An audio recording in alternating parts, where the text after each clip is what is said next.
I've seen this before. Almost all of the provisions represented efforts to expand federal law enforcement power. They used the cover of fighting terrorism to really greatly expand federal law enforcement powers. The Patriot Act ultimately passed both the House and the Senate with overwhelming support. This legislation is essential not only to pursuing and punishing terrorists, but also preventing more atrocities in the hands of the evil ones. President Bush quickly signed the Patriot Act into law. It was only the beginning. Some of the worst violations of civil liberties have happened without the input or without the authorization of Congress or the American public. In fact, it's often happened with the discussion and with the approval of a small number of men within the executive branch. These few men have changed the character of America. But have they made us any safer?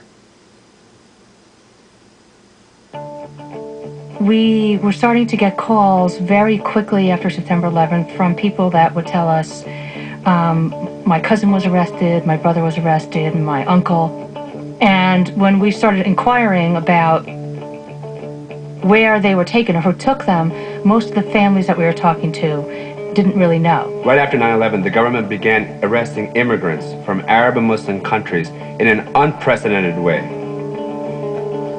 We were targeting communities on the basis of stereotypes. Hey, I saw someone with a beard. This one came out, he prays by kneeling down and putting his forehead on the ground. Must be a terrorist. That's the level of ignorance that we have in this country. People were essentially presumed guilty until determined to be innocent. The government called these people detainees, as if they were simply being made late for dinner. But the reality was much uglier. These folks were kept in solitary confinement, which is, 23 to 24 hours a day of lockup, no contact with the outside world, sometimes without any blankets in the middle of winter. The lights were on 24 hours. The windows were covered over. People didn't know what hour of the day or night it was. These are terrible conditions. And many people were beaten during this time. They were shackled hands to waist to feet. They were strip searched every time they had to leave the cell. Many of them were yanked along the floor. The arrests were considered secret, and the detainees were allowed little contact with the outside world. They were held for months, even though they had broken no criminal laws. The Justice Department called it the hold until clear policy. The hold until clear policy was not the subject of any public debate or even debate within Congress. That was a change implemented by the Justice Department itself. It was done on the stroke of one politician's pen, and it affected the lives of hundreds of immigrants all across the country. This was undertaken wholly outside of the Patriot Act. It was simply a decision by John Ashcroft, a very public decision. Even within the Justice Department itself, there was enormous debate and controversy about whether or not the policy was constitutional, legal, or correct. This rule change will apply to the 75 individuals who are currently detained. In the same way McDonald's tells you how many hamburgers they've sold, the government was giving us kind of a running tally. There have been a total of over 480 people arrested or detained. 614 persons. Detained nearly 1,000 individuals. He swept broadly, he swept blindly, until the number was over 1,000, and people started asking questions. They said, how many of these 1,000 people have been charged with the crimes of September 11th? And the answer was 0. Then people asked, well, how many of these people, these suspected terrorists, have been charged with any crime related to terrorism? And the answer was 0. So those were not good answers from the government's perspective. So what did the government do? In early November, it announced, we no longer will give out a daily tally. It's too difficult for us to give out a daily tally. It wasn't difficult for them when they thought it sent the message that we're doing something to fight terrorism, but when it started to send the message we're locking up lots of people who aren't even charged with terrorism, they just stopped telling us how many people were detained. The net result of our profligate use of detentions without legal representation has been to make us less safe. It hasn't uncovered any terrorists. The Constitution is really quite clear. In parts of the Constitution, the rights and privileges are reserved only for American citizens, like the right to vote.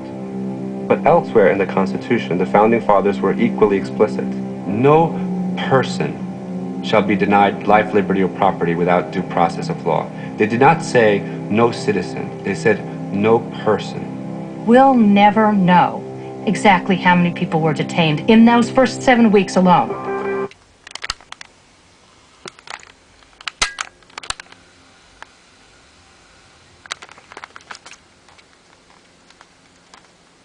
You will not hear about the scams perpetrated by the financial services industry in this country since they have been deregulated by both Clinton, stay with Reagan, really. Reagan, Pappy Bush, Clinton, and Baby Bush made it extremely easy for predatory capitalists to just come into your home, steal your equity, turn you upside down, and leave you spinning.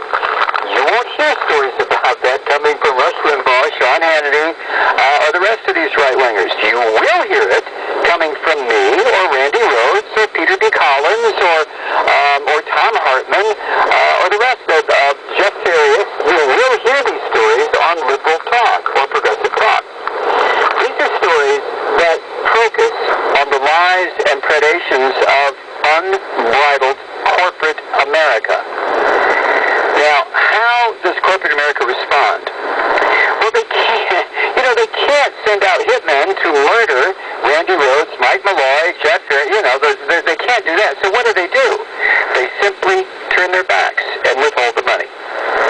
The idea years ago was equal time, fairness in broadcasting, non-consolidation policies for concerned radio stations. That is all gone, thanks to Ronald Reagan, Pappy Bush, Bill Clinton, and Baby Bush. That's all gone. It's to the point now where the public airwaves are no more the public airwaves than use of your bathroom is a matter of public access. It's just not that way anymore.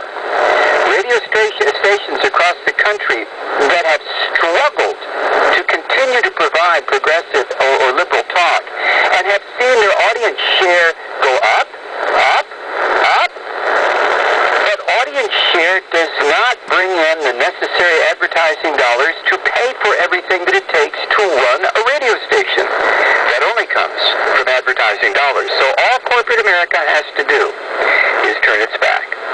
Now, that gives the thugs, punks, and jackasses like Hannity and Limbaugh license to say, talk radio can't get the audience. That's why it fails. Let me tell you something.